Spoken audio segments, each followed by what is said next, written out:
Hey, all right, friends. We have another exciting episode of the Evolving Adventure podcast, if I could say it right. It is Greggy V here. I got my cool shirt on. You got your cool shirt on. We got I do. I do. Maia Detmer coming live from Lost Wages. How are you doing today, Maya?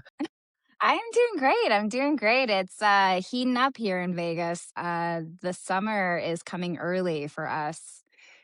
It's coming early for you guys too, though. Like you guys, Phoenix is always like 10 degrees hotter than us. I don't. What are you at?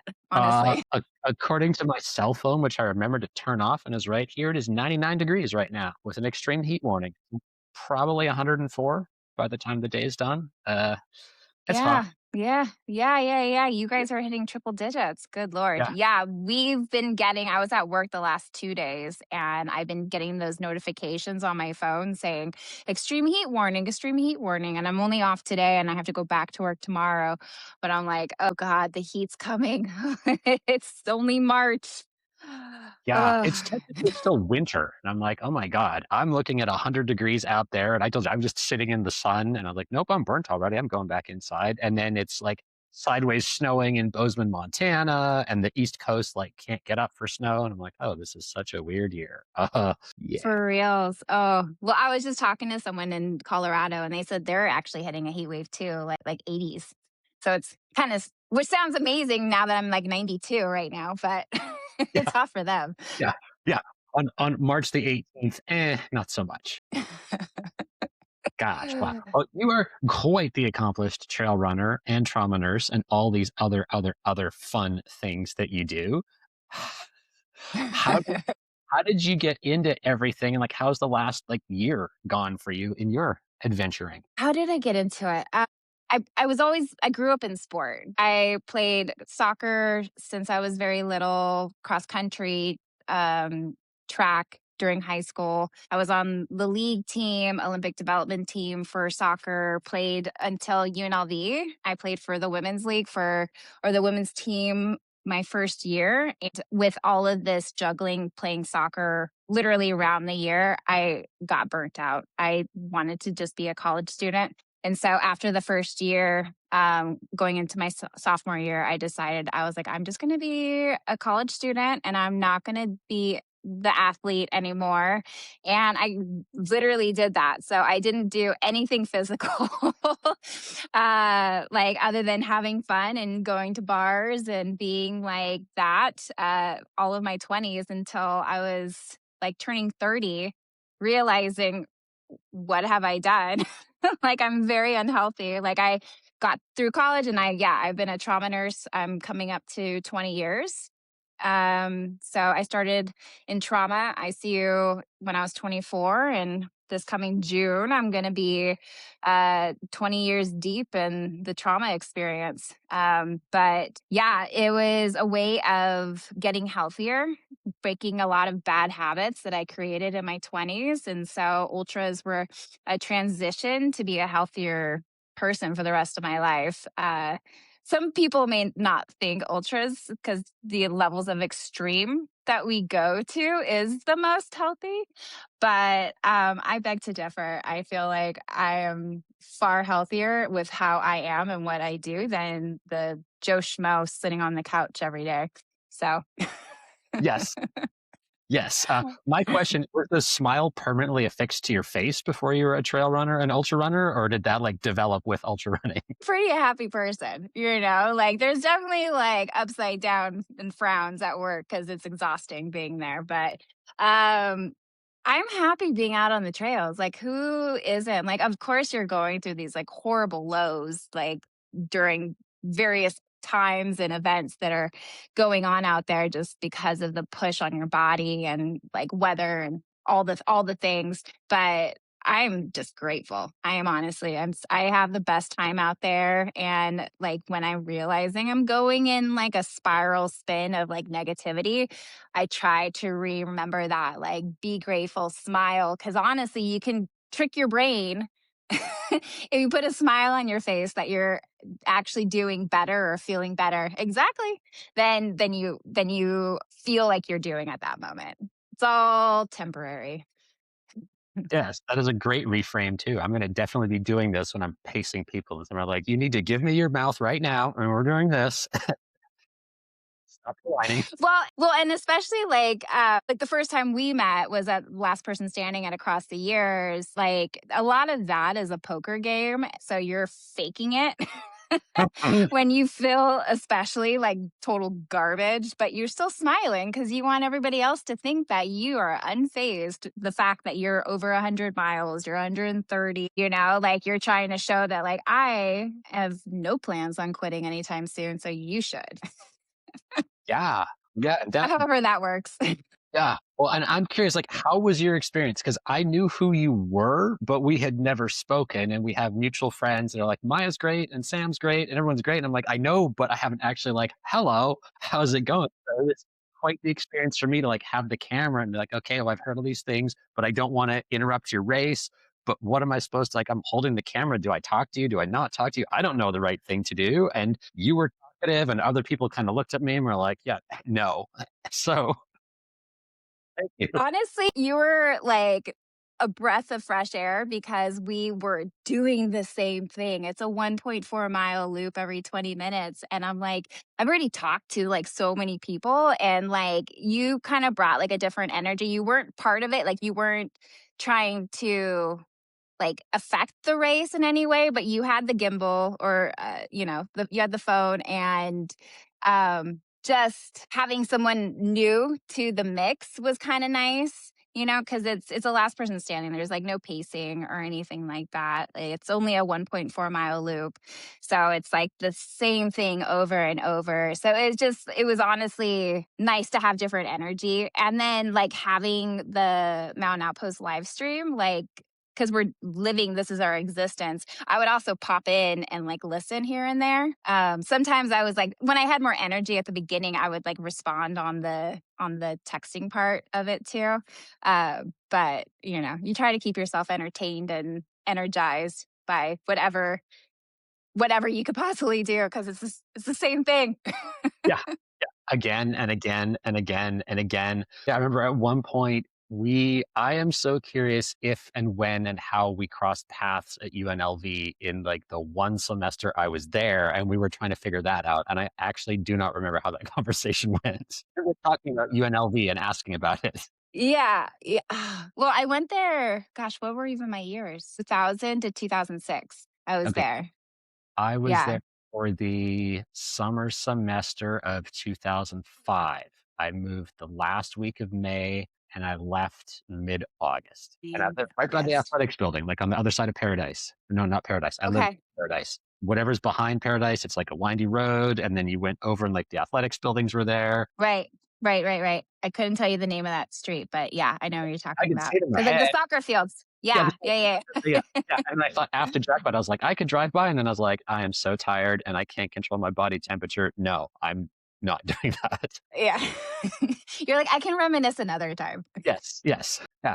But yeah, so how did ATY go for you? That's quite the unique format. That's a little different than other ones that are out there. Plus, you've got all the other races going on at the same time. Yeah, first time I went to Across the Years was in 2020 on my ultra sign up. It actually gave me a DNF for that, so it counts as I got 0 credit. And apparently for like total years at ATY, it doesn't count either, because you get like the jacket or whatever, but because it counts as a DNF, even though I came in third from last person, like I was third from last, then Jamil was second from last, and then Nicole's Tony was first. He was, or the last person standing. And so that was our 2020. That's how I got to know Tony and Nicole, was from that race. And then since then, they've been such amazing people. Like we have mutual friends. They've come to Vegas, and like seeing them at the races, they always are cheering for me, especially, like during the later miles. Cause in 23, I did it again, the last person standing. And um this year I ended up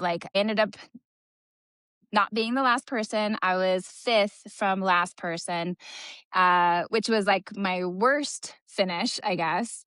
But the farthest I've ever ran during a last person standing. So I didn't get credit for the last mile, last loop. The ultra sign up has like 149. My watch, which I go off of, because everyone, your mileage is always more on that because you're going to the bathroom. I had 156. So I'm counting like whatever. Anyways, I got back. I didn't get back on time and I got like hugs from so many people like Mandy and Tyler. Like we were just like living in this like white tent for, at that point it was 36 hours deep at this event. Like I was crying. It was like a whole bunch of emotions that I'd been building up and not finishing, and knowing that like there was four other people that finished, that were still going, and I didn't complete it. Like it affected me, and I got hugs from like so many people. And it wasn't, how would I describe it? Like the tears were of like disappointment, but I was also proud of myself because you can't scoff 149 miles and say you didn't do something. Because I did do my best. I gave it till my point that like I literally couldn't walk. I couldn't even run anymore. And so I got timed out. I could not run. My legs said that this is it. So I'm proud of that.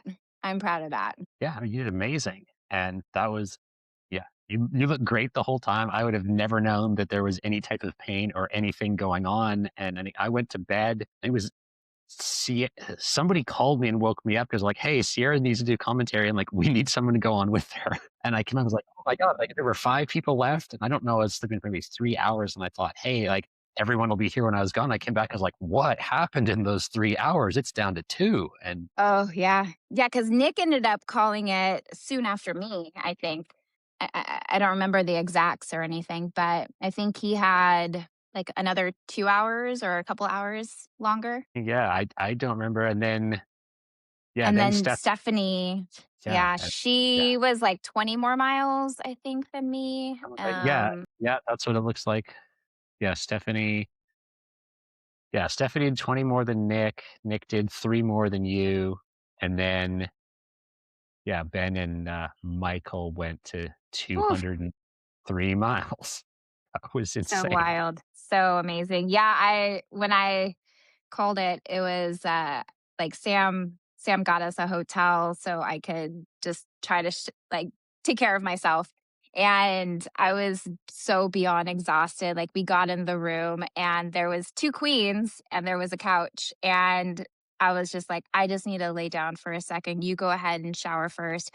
Well, I like laid on the couch, which was basically like a love seat. Like it's not comfortable, and I'm but I passed out in like 0 seconds, and he got out of the shower and he couldn't wake me up. So I ended up like spending at least like 4 or 5 hours or 4 hours at least, like on the couch, completely dead asleep before I woke up and realized like I never made it to bed and I was still dirty. And I was like, I don't care. And then I finally got up and made it to the other bed. I didn't want to disturb him because I was still nasty.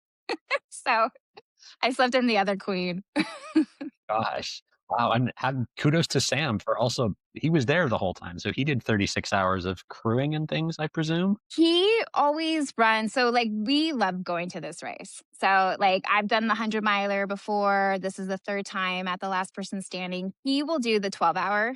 And so he ran his 12-hour race. And then what he'll usually, because they'll finish at 9 p.m., he'll go to sleep. And then early in the morning, the next morning, like sunrise, he'll get up and then he'll start his crewing duties. And so he has a heavy load on himself because he literally just had a race himself for 12 hours. And then he has to take care of me, every 20 minutes and then go again. So, but huge asset. Like I had my friend Brittany, she crewed me that first evening till sunrise, and then Sam took over. But it's just, the format is just so difficult because you just don't have the time. And so I was planning to not have any crew, and then Brittany ended up coming. It was amazing. And I'm so grateful because you really, like, any extra, there's just that's the thing with these last person standing. Like, you need to make everything already organized and prepped, prepared, because when you get in, you need downtime before you go again. And you got to eat something, drink something, and then go again. Like, it's simple living, but it's so complicated. Yeah, knowing where everything is so helpful, and even just trying to be like, "Hey, there's someone saying like, how can I help you?" It almost becomes more difficult of a random person asking something because you're so focused on this is my setup, this is this, and then but also at the same time you see, people are sharing massage guns or like, "Hey, what crew is talking to what crew and who's got a band-aid or who's got lube or whatever else you need." So Yeah.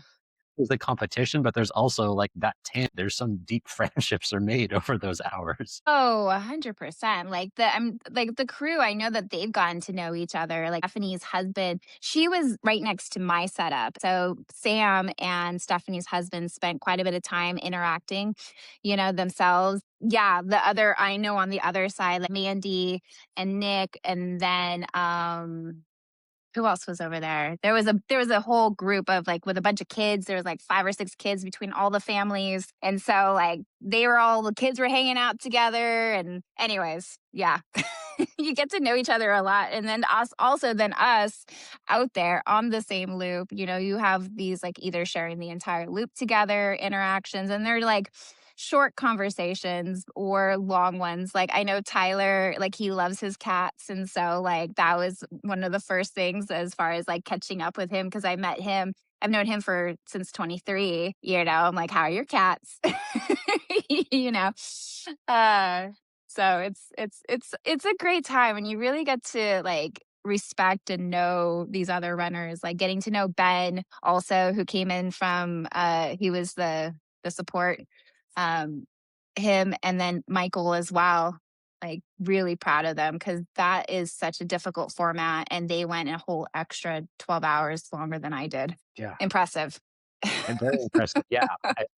At one point, I had the camera and was running beside my. I was like, "Hey, I'm here. I don't need to talk." He's like, "I feel really bad. Like, I don't know what to say." And I'm like, "Dude, I'm just holding the camera. I am indifferent. Like, if you want to talk, I'll talk all day, but I don't have to talk to you. I don't want to disturb you." But he was very apologetic. I'm like, "I don't even know what your brain is doing at 180 something miles, but thank you."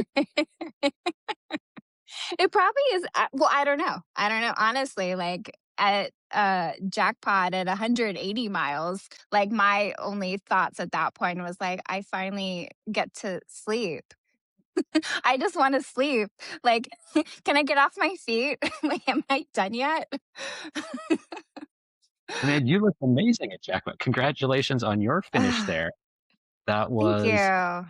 second overall. I just second overall for first Mm, female miles. That's incredible. thank you. Thank you. That's so I've only done 6 hour for fixed time. I've never done another fixed time how do you even say that? Another time other than a 6 hour. So jumping to 48 hour was a huge adjustment.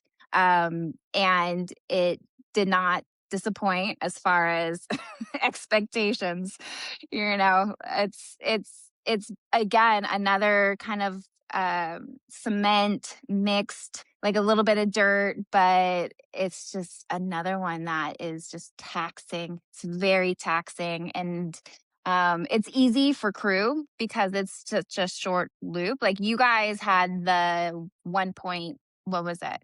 It was like the Uh, mile distance. yeah, I'm gonna do the math on my phone. It was one point a little. It was 85 laps. I know that. So Okay. uh, So one. like 1.1 or 1.2 or something. But Yeah, between 1.1 and 1.2, 1.17, something like that. Yeah, ugh, yeah. I See, exactly my yeah, yeah.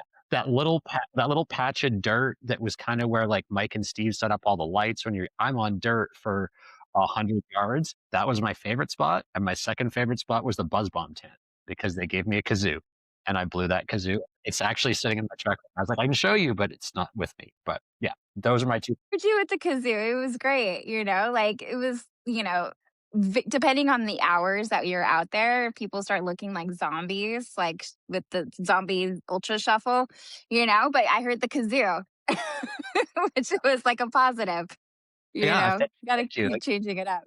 Ashley said at the same time, I must have got lapped. I think it was around 30 times that she lapped me doing her race. Like anytime, I never missed a single time that she went. Once I got the kazoo, I never missed a time that went by. So like that is my personal claim to fame is every time I do a kazoo. But I'm also very surprised that nobody forcibly removed it from my hand and smashed it. Well, I'm sure all the people that were just like usually go to this park and then they're witnessing all of that what's happening and they're like, and there's a guy with a kazoo. Like, okay, well, this must be normal. Yeah.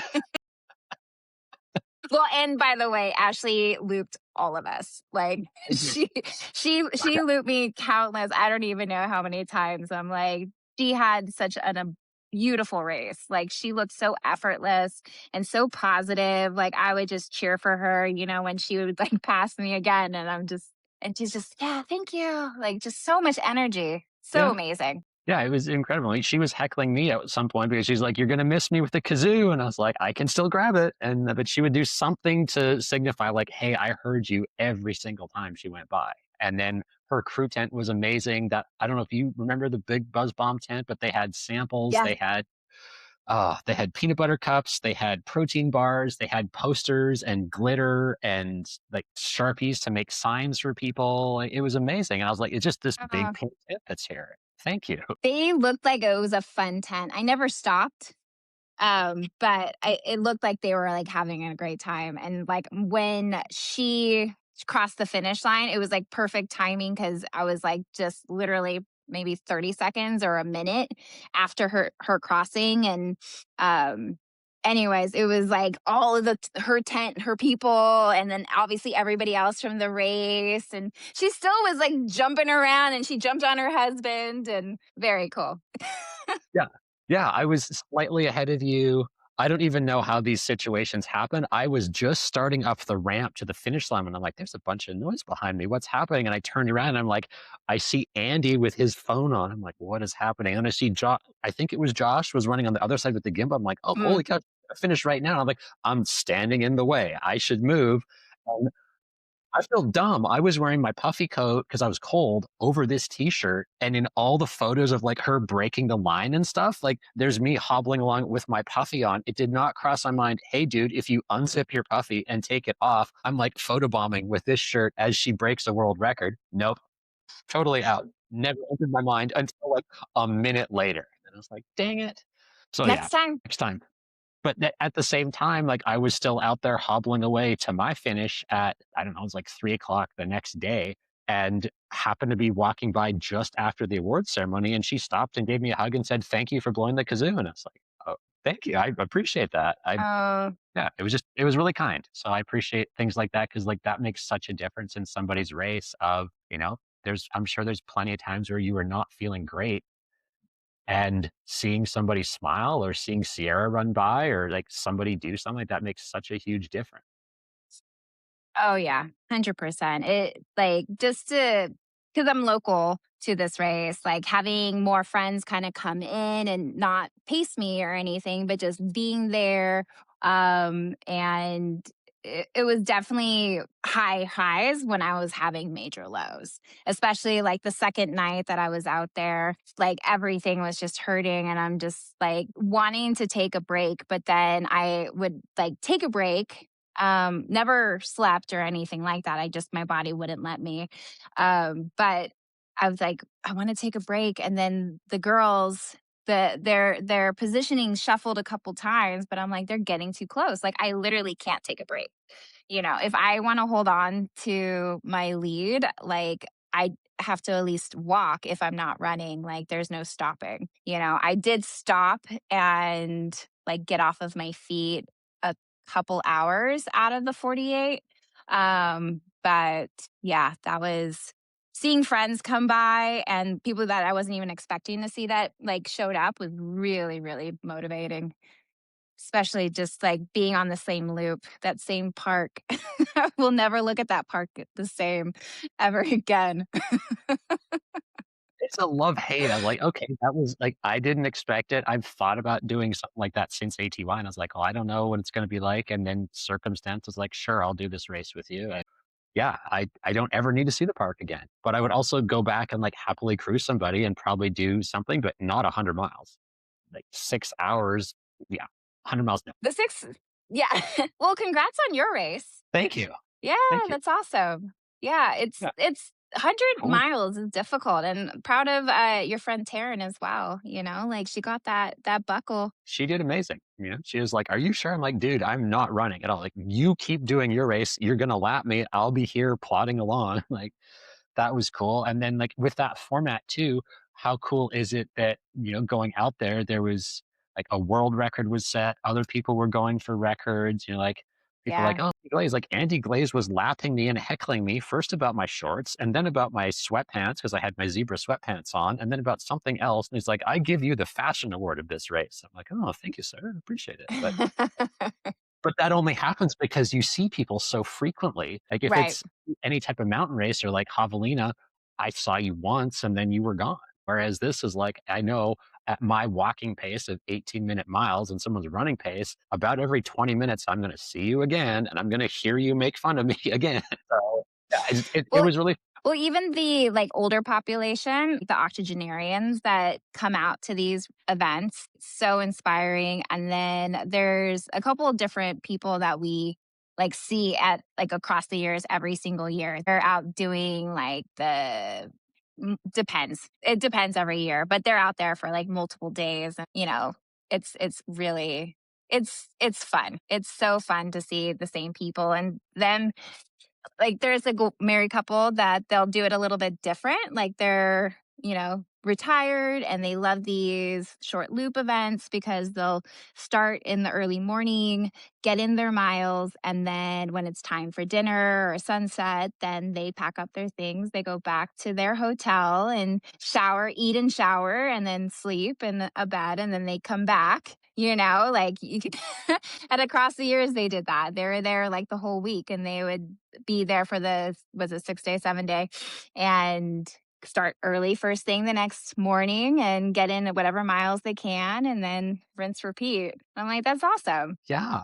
Yeah, I mean, and how cool, like you said, it's the same people every year. Like the way my memory works, like just from being there for years, I'm like, you've been here since the first year I was here, and you've been here since the first year. And I just quickly Yeah. pulled up to see the results, and like you were 5 miles ahead of second female. But I was like, I don't know who that person is, but I know I've seen that name on a bib more than once because it just stuck in my memory. And like, it's weird, but like Ed the Jester was out. Like, I've never actually spoken to him, but every time we crossed paths, we'd wave and say hello. And like, that was it. And Ann Trayson pushing her walker with her disco ball. And then she's like, you must be from Hawaii with your pants. Where do you buy your shorts? I'm like, walking along with Ann Trayson, like showing her the website I bought my shorts on.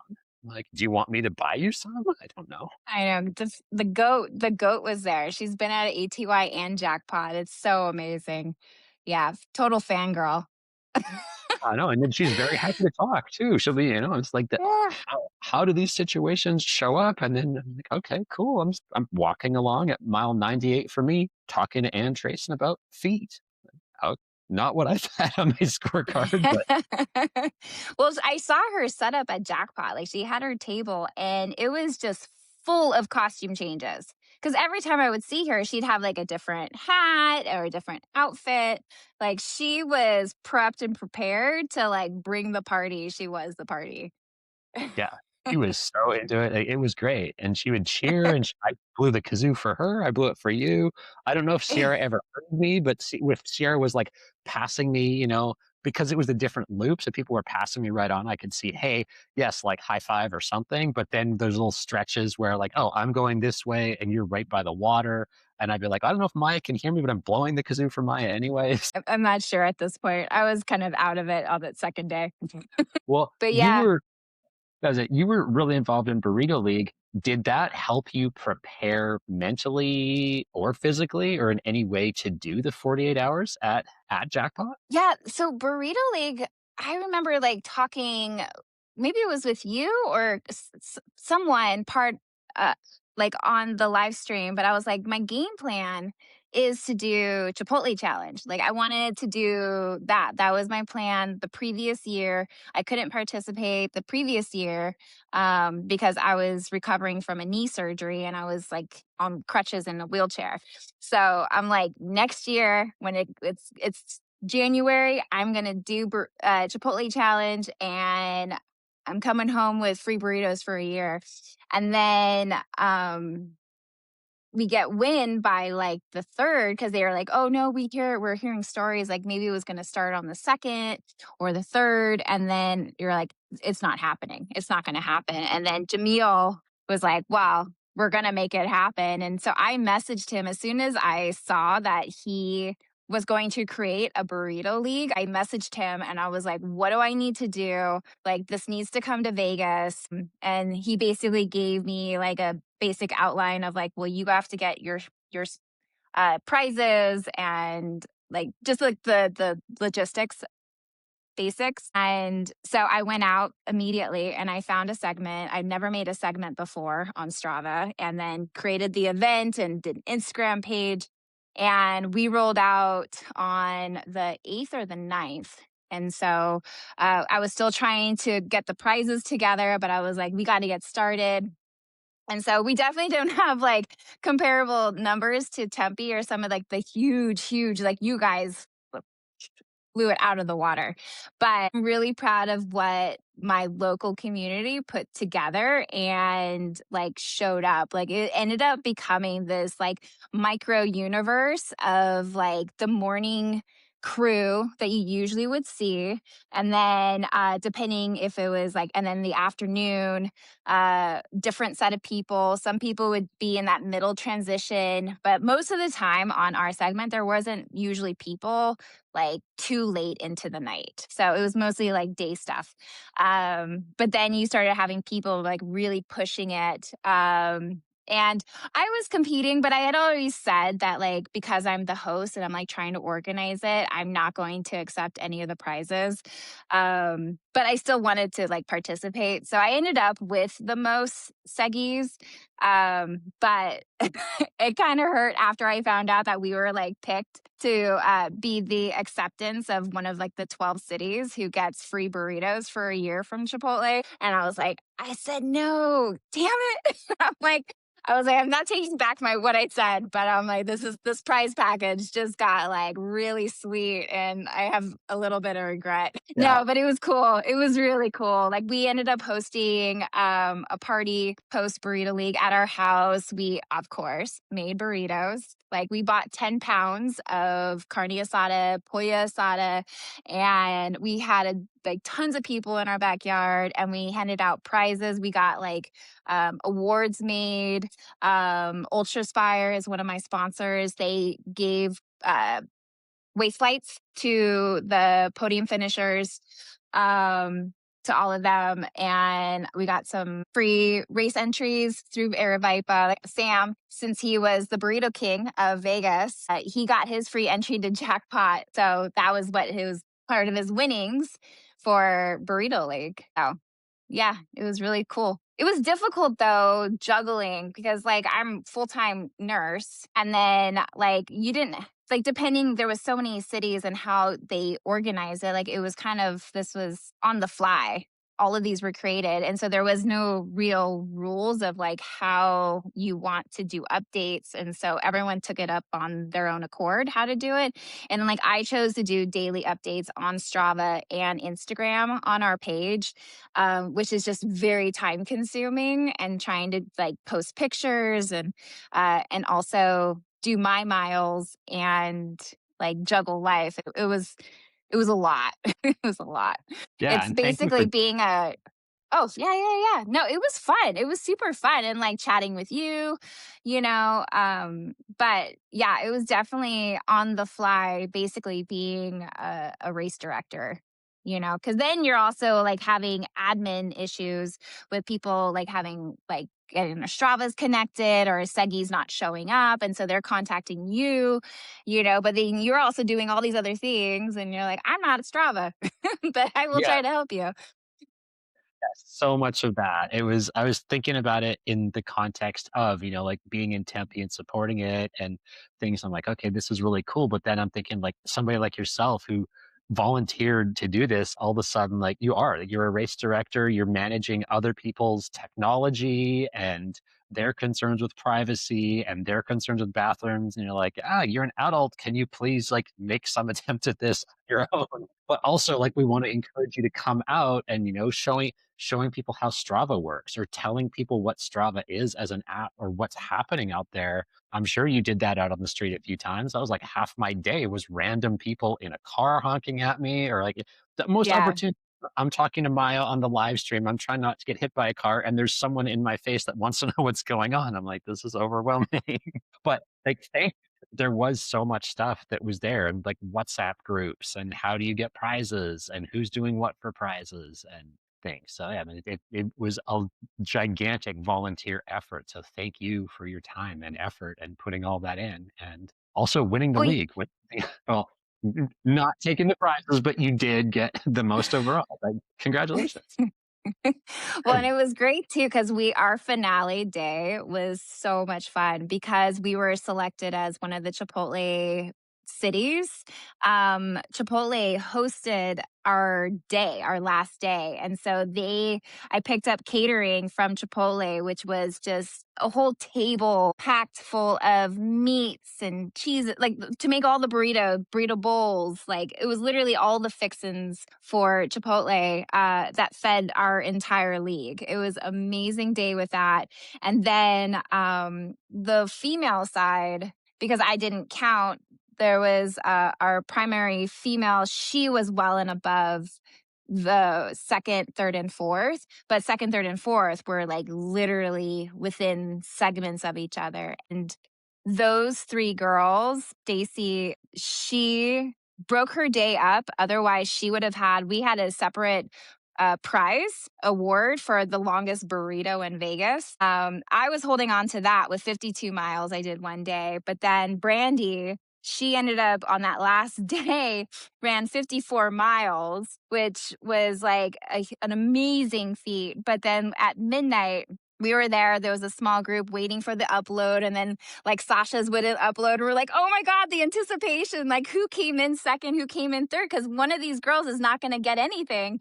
Like it was such a great finish. And then it finally uploaded, and we saw that the longest burrito, unfortunately, still wasn't enough. So Brandy ended up getting fourth, Sasha third, and Stacy second. But yeah, it was a great finish. It was so much fun. Yeah, it just looked fun. I know you invited me out to your wrap up party, and I was like, I hope I can make it. And nope, it didn't happen. But thank you. It was cool to see so many different people come together and to talk with the different people. Like you were out there on the live stream. Sierra came on a couple times. Is Susan in Reno or Vegas? Because now I'm mixing up places and names and people. Yeah, no, Susan's in Reno. That was also cool because then we had a group talk where we brought Northern Nevada, and Southern Nevada together. Yeah, yeah, that was cool. It was Rebecca. Is Rebecca in there, or is Rebecca in Reno too? It was in Vegas. Okay, Yeah, I got it right. Yes, yeah. yeah, Rebecca came on one time, Good job. that was it. But yeah, it's like all of a sudden, like, wow, that's 2 months ago now. They're like, wait, the names are coming back. And you had whoever made the magnets. Was that Rebecca? Somebody made magnets, and then they were, Oh, and Nikki. all of that was tied. Nikki, yeah, and I was like, holy cow! Like that was within the first week. It was like, hey, Vegas already has merchandise for sale or trade or Yeah, whatever. Nikki, she's amazing. Her company is called Sparkle Lab Art, and she made the awards. So we had like a good size like awards for first, second, third, the longest burrito, and then for the fastest for the male and female, we also got awards for them and then cash prize. Wow. Congratulations. Yeah, was it the key guy donated a whole bunch of stuff? I remember seeing that for somewhere in the Vegas things. Eder Ramirez, yeah, your podium finisher for Cocodona and Mammoth. He's a Vegas local. His locksmith company offered $850, and so we split that between. Oh, it was ended up being $1,000. or something. What was it? But it was second and third got cash prizes, and then the fastest segment for the male and female also got a cash prize out of that. Then yeah, first got a ton of stuff. So yeah. It was so great. Well, yeah, thank you so much for doing that. And for your experience, were you there throughout the day at different times of the day? And what is your thoughts on the segment, how it changed throughout the day or throughout the night or even throughout the month that you were there? I would come if I was off. I would come early in the morning and then usually stay till about like noon to 2, and then I would come back again when Sam would get off of work and, stay for a couple more hours, either walking, doing some admin stuff, or, running. But, yeah, there was like, Sam would make comments that there was, like, always the same car that would drive right past, and it would always have this, like, big, large white dog with the head out of the car, always barking at 5 p.m. It would every single day, this car with the same dog would come by. Like we knew the car routines. There was a school, like a middle school, that shared the end of the segment. Um, and the kids would get out at what was it, 1:30. So we knew that we needed to like finish like our break time. Like it would just the sidewalk because they would walk all over it, and so there was just no space to run. And you're like, well, we need to take breaks anyway. So usually people will like, okay, it's almost 1:30. Like let's go back to our cars and like let's go get some food or whatever. Let's give it like 15 minutes and then all the kids. So we had a schedule out there. Yeah, we didn't have to like we shared a section with Walmart and initially Walmart was cool with us being there. But then after I think it was like almost 2 weeks, then they finally cared and kicked us off of like hanging out in their parking lot. So, lessons learned, we're going to pick less of a commercial area, probably a park or something. I don't know if I'm going to be the host again next year because like I do want to really participate and be part of it, like as a runner. But I don't think the host necessarily should get the prizes. I don't know how I feel about it. I didn't think that, so maybe I won't be the host next year. Maybe I will. I have time to think about it. Okay. Yeah, I mean, I will say for me, like I said from the start, like I have no idea what's going to happen, but I am not taking any prize based off of what I'm doing. And people are like, no, no, like you can do it. You can. I was like, I don't think that's ethical personally, regardless of like professional stuff. I was like, I can't take some. I didn't, anyways. I was near like lurking outside of it, but for a while, I was like, oh, the guy holding the camera is like way up here doing, but that's okay. Like it was just cool to see it, and yeah, it was a huge commitment. So thank you again for what you did. Well, I was like even talking because the Canadian couple, Mhm. Uh, what's their name? They Shep came. and Kirsty, Shep and Kirsty. Yeah, Yes, yes. They came to Vegas and we were gonna be on the live feed with you, that one day. However, you guys were having, like, segment technical difficulties issues. probably. Yeah, there's a There lot of was behind the what scenes things. happened? There was, like, a not a riot, but a protest or Well, there was something. yes, that was the ice protest day. Yeah, Yeah, there was that was happening. They're like, because they were planning to, like they ran a couple miles on our segment, like, I got to run with them, and it was really cool to meet them and, like, hear their story. They seem super fun, but they're like, "Oh, yeah, no, nope, nope. Greg said it's not gonna happen right now. There's too many issues happening on the segment right now." yeah, there was some intense day. Well, being in downtown Tempe, directly beside ASU, with all of the Tempe thing, or yeah, all of the urban issues you can imagine. There was a lot Mm, going on. And then other times it'd be like it's dead quiet. It's like Tuesday at 10 p.m. and there's no cars, there's no anything. Something's weird with the world, and then it is absolutely insane, and the whole high school is protesting down the streets. Yeah, yeah. it was it was a lot. Um, yeah. How does that Burrito League experience like translate into your other goals for this year with being able to do so many miles, kind of flat, kind of concrete, but in light of all the other things you're working on, like, what can you take away from that training block, call it? I know, right? It really was a trading block and unintentional. Well, it was honestly because it was already part of the plan, Chipotle challenge, because I knew I was going to do the 48-hour at Jackpot, which is still literally the best training for like from Burrito League to Jackpot. It's more cement, it's more time on feet, like for an unknown amount of time. You can make it as much or little as you want. Um, it was I was gunning for it and I was doing really big miles many of the days and the first like 2/3 of the month.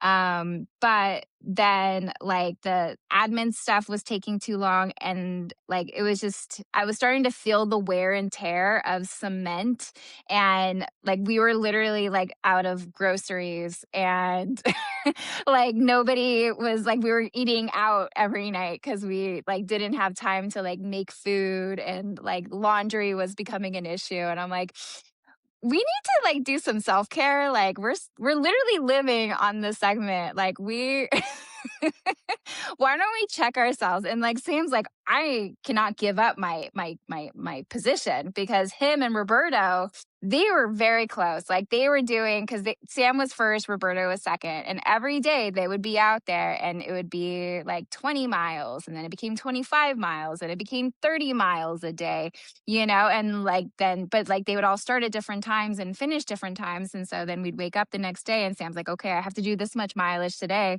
and so a lot of the extra was put on me during that time because I was like, well, I support you and your burrito kingdom. You got to continue. We'll figure out this food and like bills and keeping the house clean and all the life logistics. I'll take reign of it for a little bit. You just get your miles in. And he had long days. I honestly was like happier being on my side when I was like, I'm not participating. I'm not competing anymore. I'm not doing the big days. I will go do the laundry and like the grocery shopping. I'm glad I don't have to be on the segment and do 30 miles tomorrow. Good for you. I don't he'll participate next year. I don't know how gung ho he'll go, but he has been really enjoying his free Chipotle. Like he uses at least one or two a week. So he's getting through it. I love to hear that. Yeah. Oh yeah. He's 100% using it. It's like there's a Chipotle like right by his work. And so they just stop by and he doesn't do like the crazy bowls of the double and this and like to feed himself for, extended meals, but he gets a solid burrito at least once a week. Well, that's great. Yeah, I mean, it is pretty solid food for things. I'm like, there's a lot of calories in this thing I just got, so thank you. Yeah. Such a sweet deal. Like I wasn't sure if it was going to happen, like Jamil messaged me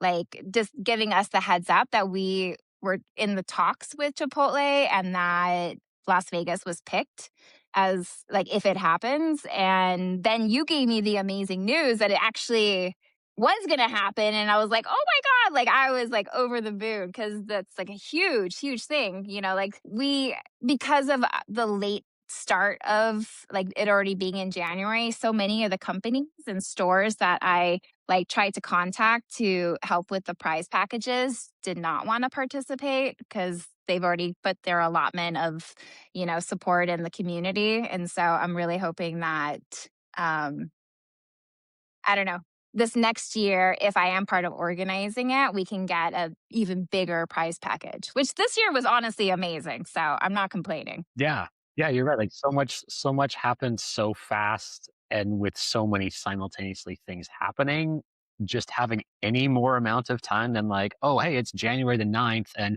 now we got to figure all this stuff out, but it's going to end on the 31st. Like there were still people contacting to start leagues sometime the last week of January, 25th or 26th or something. It was like there has to be a point where we say no because there's only like this many days left to do Hey, you things. have like 5 days 5 6 days, that's wild.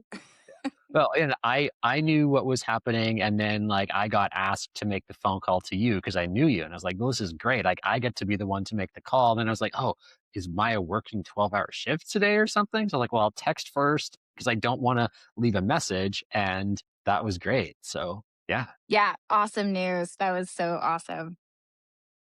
it was, Yeah, thank you again. I need a Oh, burrito. when we had our party at our house, one of the runners, Jennifer Gotti, she got us this Nice. Burrito Boulevard. We haven't figured out where we're gonna put it in our backyard yet, but it does exist. It's been hanging out back No. here, so we do have a Burrito Boulevard. We just don't know where we're gonna put it yet. Oh, is there like an alley? Is there like a walkway from the, the patio to the fire pit or something? Yeah, we could put it on one of like the side walls or something. Yeah, it's we haven't figured out the home yet. Oh, it'll come with time. It's You, a cool you, prize or yeah, present. you're there and you're comfortable and there's free burritos for a year. So you have plenty of time to figure it out. Gosh. Yeah. And what do you have going on for the rest of the year? So, I'm I'm dragging my feet a little bit, but there's a full marathon this weekend that I have not signed up for yet. We were kind of talking about it. Trail trashed. So Hmm. I was kind of like up in the air. Should I do it? Should I not do it? And then now it's like going to be 95 degrees on Saturday, and I'm not acclimated to that. But I think I'm just going to do it anyways. So I guess I have a race this weekend. It's Wednesday. Um, and then it's kind of a pivot. I was going to do Zion 100K because the timing worked out with my lead up to Tahoe 200. However, Aravaipa just contacted the racing team, our reps like Heidi and Bryce. They contacted us and said that our summit weekends, when we get all together, take photos of the team, is happening that same weekend. So I'll probably sign up for Damn Good Run because they coordinate it with one of the Aravaipa races. So I'll likely sign up for the 40K. That's their longest, and then Tahoe 200 in June. So that's the big race. And so after Jackpot, and then Ben Light, he was actually there, like coaching, crewing an athlete that was in my race who came in third. But like we've been really good friends for years. Anyways, I contacted him like a week after Jackpot, and I was like, I've been stirring around this idea, and like I've never really been coached ever before, but I asked him if he would coach me for Tahoe. So he just picked me up for that. So my basically first coach ever. Like I had a coach back in 2013 for a couple months, but yeah. So he's got me climbing a lot. He's got me doing a lot of strength workouts. Like so, it's only been week two. So we're starting this relationship of athlete and coach. But he's still my friend. We'll see. But I know he'll get me ready. He'll get me ready for this race because he's ran Tahoe 200 4 times and has multiple 200s. He's crewed and paced, like like he's helped Mike with multiple events and like ran with Mike, and both of them are so knowledgeable. Like I've had like when I did Cocodona last year, I had both of them in my like on my side when I had questions on the lead up to it on like how the hell do you even do these races? Like what do you how do you sleep? What do you eat? Like I don't even know where to begin my thought process on like something crazy like this. So no, I'm really excited because like so far what Ben has put together for me, I know I'm going to be even stronger than I was last year for this 200 plus mile race. Cause that was the thing though too with the Cocodona. I went from like non-weight bearing meniscus repair surgery to running ended up being like 260 miles. Like I did that in less than 6 months. And I did that with just my self motivation of like getting back, and like I didn't want to push my body. It was already a huge ask to do 250 miles. And so I didn't want to be competitive. And so I didn't know where any of the other females were that entire race until I got to just below Eldon when I was at Wildcat. That was like the first time I asked my team, and they never told me where I was in the race. I had no idea if I was like 20th or fifth, or I knew nothing until I got to Wildcat. That's kind of cool. I respect that a lot. I mean, I'm just pulling up here right now. You did amazing, Maya. And I remember sitting behind I think it was sitting behind the microphone when you finished. I'll have to go back and watch now.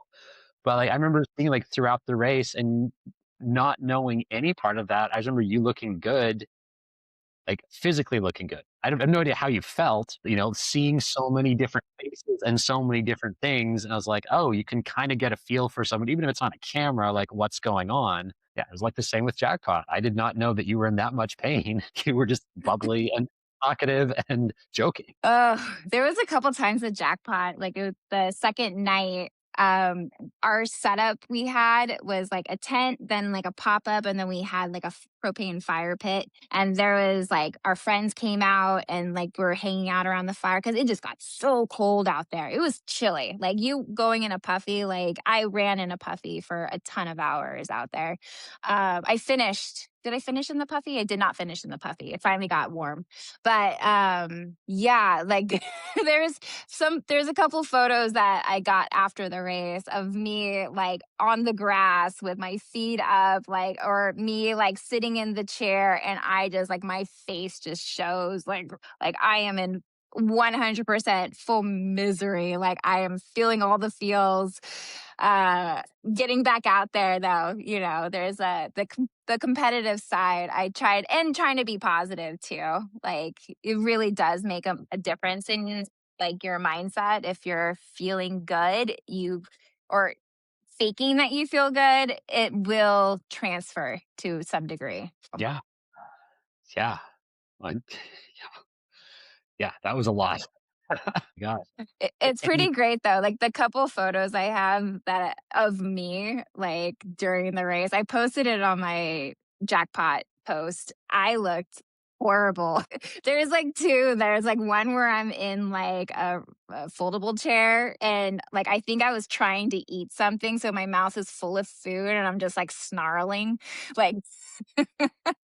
And then there's, like, the finish line, and I'm, like, leaning on my friend Brittany, and my mouth is, like, wide open. I'm just like, "I'm done." Like, uh, like, I had no energy to even sit up straight anymore. yeah. Yeah. And how's your recovery going from that? Are you good to go now? And what are we pretty much a month past? Yeah, no, I feel great. I feel great. I did oh, here's God. I did have some issues with my left foot immediately after the race. I am self-diagnosing extensor tendonitis. So, like, I could flex my toes down, but I had zero function of them trying to go back up. So it was almost like not a total foot drop, but toe drop. So, like, when I would walk, my toes would catch on the carpet and the tile, and then they would, like, roll, and it was so painful. So I would have to, like, lift my leg higher to compensate for my toes not splaying up when I would walk. And it took like 10 days. It was like 10 days for me to start moving the 4, and then it took almost 2 weeks for the big toe to start moving again. But now they're great. There's like zero issue. I have zero issue with the toes, but that was new. I was honestly really nervous, and I, like, because I'm medical, I have doctor friends, and I was like, I'm running this by you. Like, what should I like? Should I go to the quick care? Should I get x-rays? Like, I don't think it's broken, because I can flex down and there's no pain and the swelling's gone, but I just still can't move them. There's no movement. And yeah, they just said, honestly, rest. Don't do steroids, like, that's unnecessary. And I'm like, they're like, rest is literally the thing you need to do. So that's what I did for a short period. Yeah. And then got back out there. And then I went back out there because Tahoe's coming. Yeah. Any idea what happens after Tahoe? Are you thinking of any other 200s, and if there's top secret goals, please keep them top secret. No top secret. There's no top secret. I was in the lottery for the bear and I got in. So that's happening in September. I haven't thought at all about that race. So I have zero game plan on as far as that one goes. And honestly, like, the 200s, they're not only, like, physically and mentally taxing, but they're also, like, financially. So I don't have plans on doing Triple Crown. Like, I like having so far, like last year I did one, this year I have one planned, like having this big race, like building up to it and then like getting it done. Like, it's very like intimidating some days, but also so exciting that this is like looming if you see it in a positive way. So, and like just preparing yourself and seeing how like stronger you are getting and like setbacks and getting through those. So, I'm new. I've only done Cocodona, but like these 200s have something special with them. And so I definitely plan on doing them for now on. I don't think it'll be more than one, but like that response will probably change.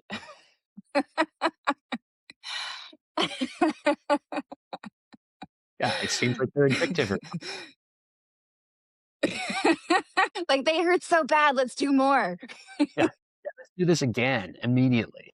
It's so hard to get into Cocodona. The wait list is like crazy right now. I would like to get a second shot at doing that one, but being more competitive this time, like in the future, 27 or whenever it happens, that would be I'll try to register for next year. Yeah, I think it's gonna sell out pretty fast and would not surprise me at all if there's some type of lottery or something now, or just see how fast, what, 2.5 minutes it might sell out if Ultra Sign Up doesn't crash. I feel like it's gonna crash. Yeah.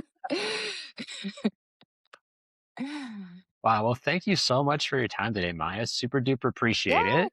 For anybody who is inspired and wants to follow along on your journey, where can people follow you? Instagram, Maia_Detmer. Pretty simple, straight to the point. It's connected to my Facebook, so I don't really look at that one.